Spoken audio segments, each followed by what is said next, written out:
Warahmatullahi wabarakatuh. Waalaikumsalam warahmatullahi wabarakatuh. Bagaimana kabarnya hari ini? Alhamdulillah, luar biasa. Allahu Akbar. Oke, alhamdulillah kalau Jawab dong kalian. semuanya kabarnya baik. Jadi semoga kita semuanya dalam keadaan sehat dan semangat untuk belajar hari ini.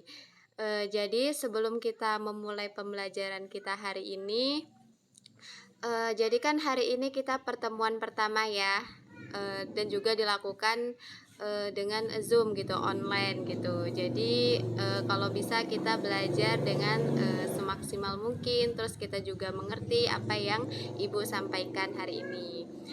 Jadi untuk pembahasan kita hari ini itu tentang toharo.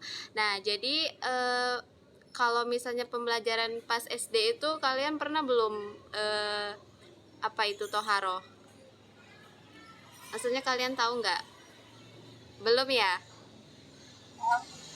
Belum. Jadi kita Ibu akan membahas tentang apa sih itu toharo.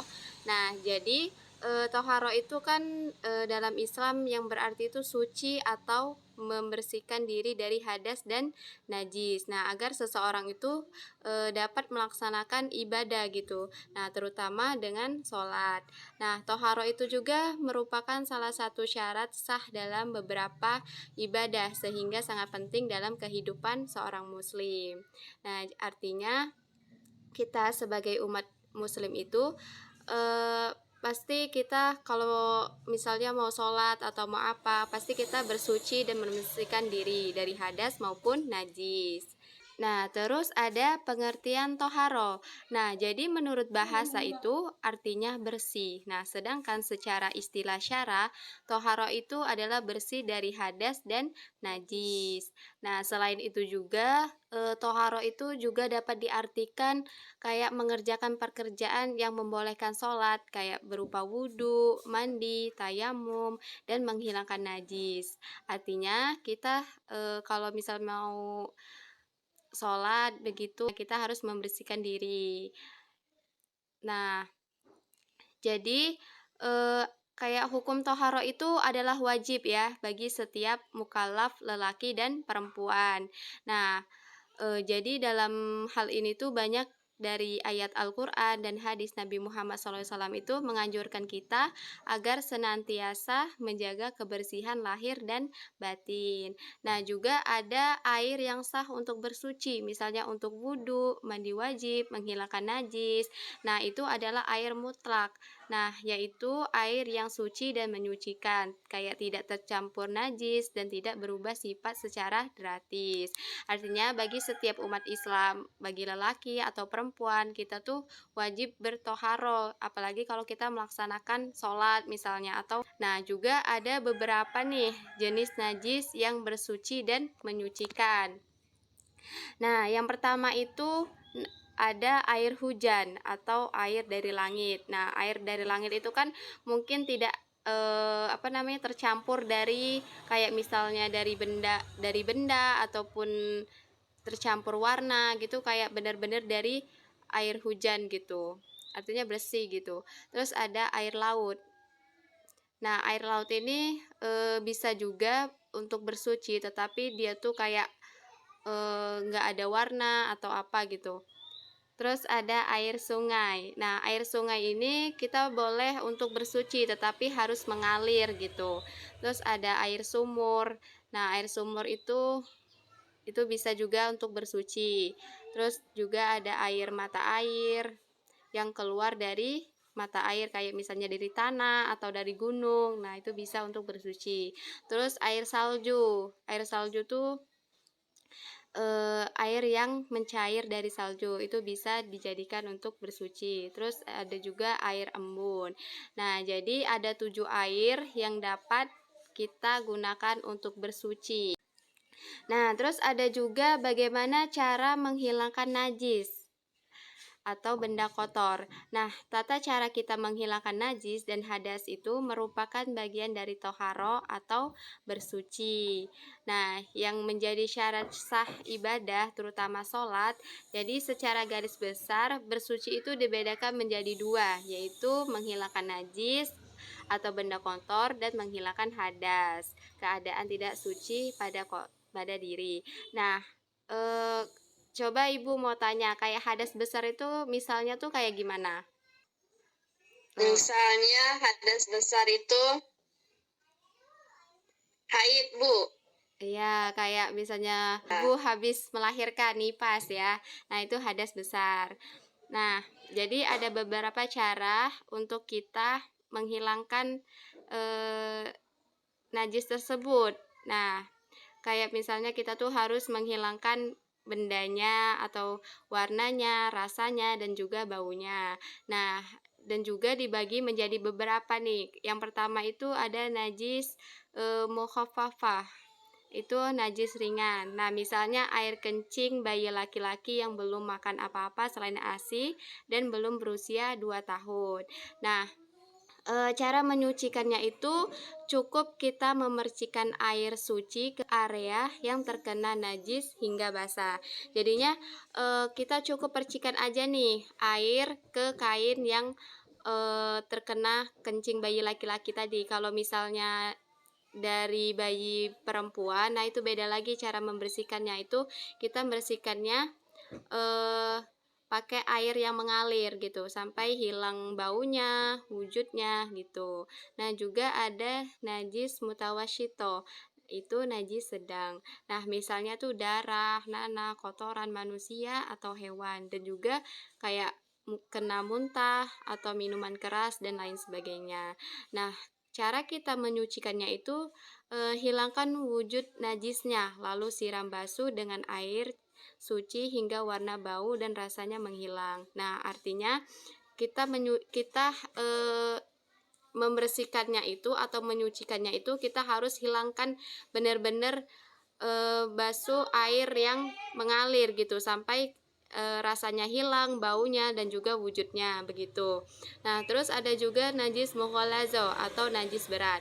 Nah, misalnya itu kayak terkena air liur atau kotoran anjing dan juga babi gitu. Nah, cara menyucikannya itu basuh najis tersebut sebanyak 7 kali dan salah satunya itu basuhan pertama dicampur dengan tanah atau debu yang suci. Nah, kira-kira begitu ya.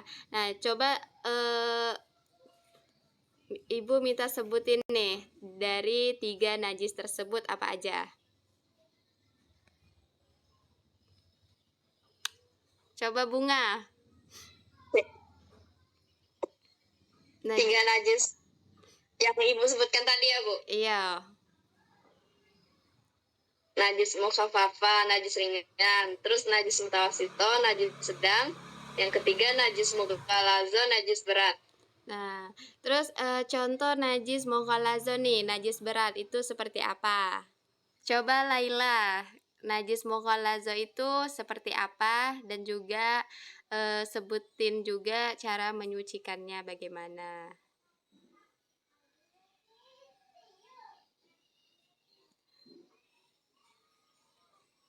Najis mughalazo ya? Iya, najis mughalazo. Najis mughalazo itu seperti kotoran hewan. Apa? Najis mughalazo itu seperti air liur atau kotoran. Iya, benar. Kayak misalnya kena kotoran anjing, babi, apalagi air liurnya gitu. Terus juga babi kalau misalnya bulunya itu juga najis. Nah, terus bagaimana cara kita menyucikannya?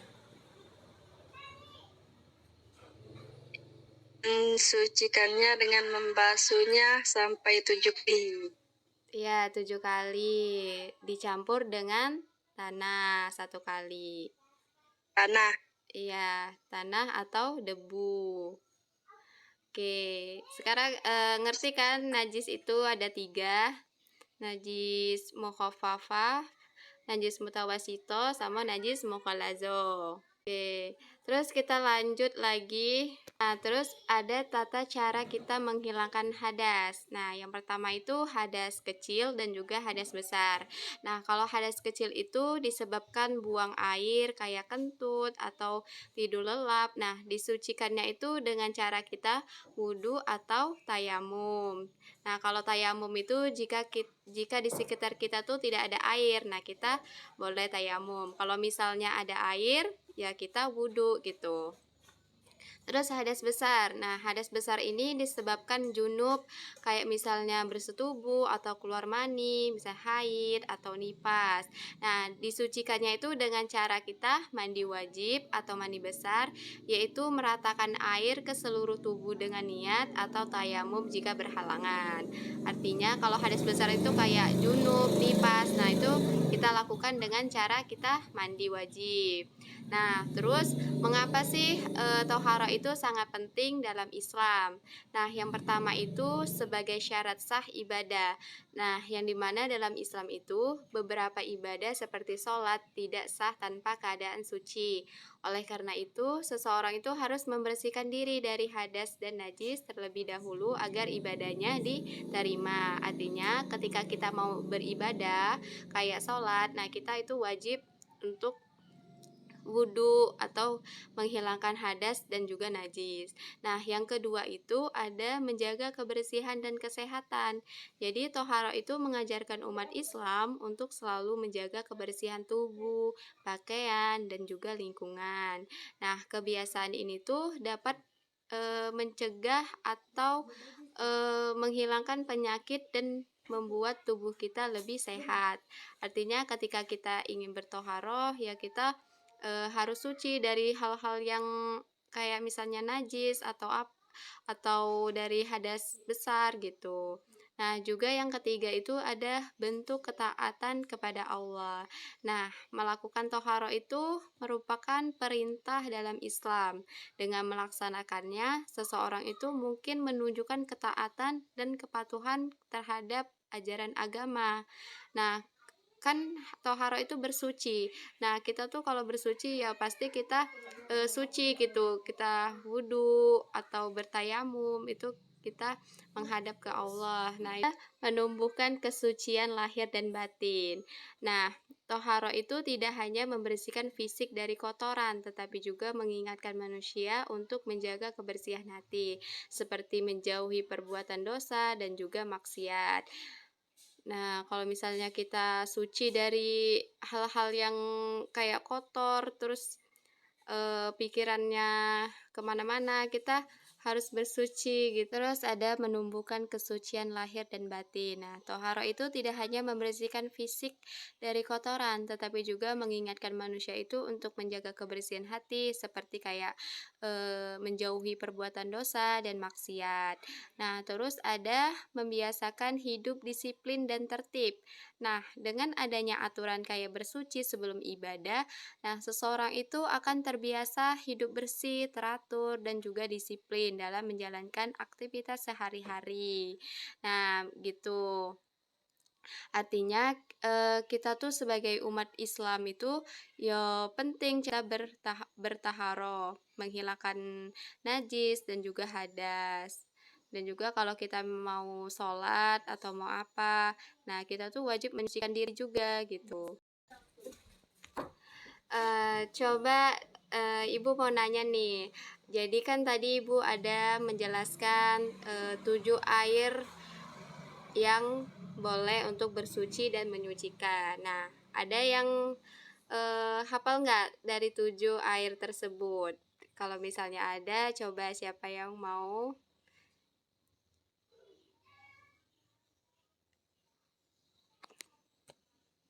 Coba Bunga, sebutin 7 air yang bersuci dan menyucikan. Air hujan, Iya, air sumur, iya. air sungai, air mata air, air embun. Berikut lagi, Bu. Dua lagi, Bu. Apa Air lagi ya? salju. Oh iya, air salju. Terus air Air air laut. Air laut sudah, Bu. Anak-anak karena kita sudah hari ini menjelaskan kan jenis-jenis sudah mata air membahas yang ada. tentang toharo. Nah, jadi apakah semuanya itu sudah ngerti tentang pembahasan kita hari ini? Semuanya udah ngerti belum? Ngerti, Bu. Ngerti. Oke, bagus ya. Sekali kita belajar langsung ngerti semua ya.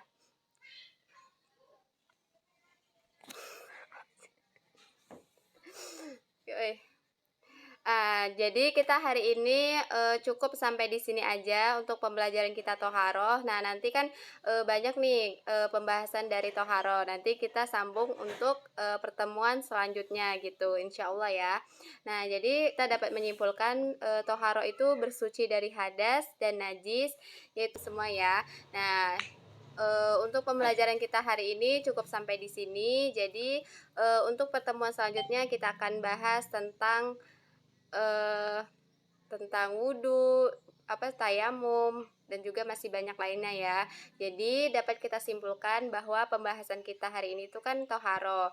Nah, jadi toharo itu adalah bersuci dari hadas dan najis. Nah, artinya toharo itu menjadi salah satu syarat sah dalam melaksanakan ibadah. Nah, dan juga terutama untuk melaksanakan sholat.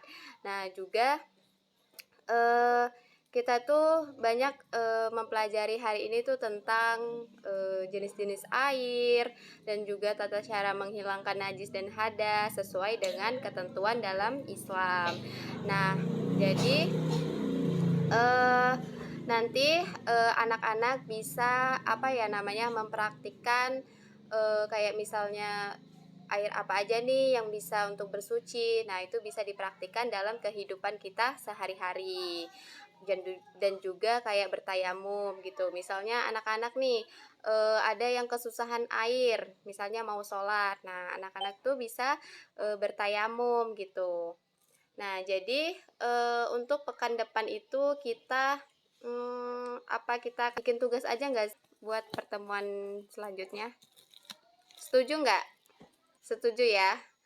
Oke, jadi mungkin pertemuan depan itu apa ya tugasnya?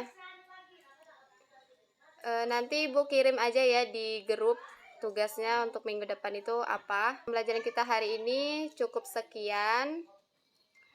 Dan juga jangan lupa untuk absen. Oh iya ya, absen.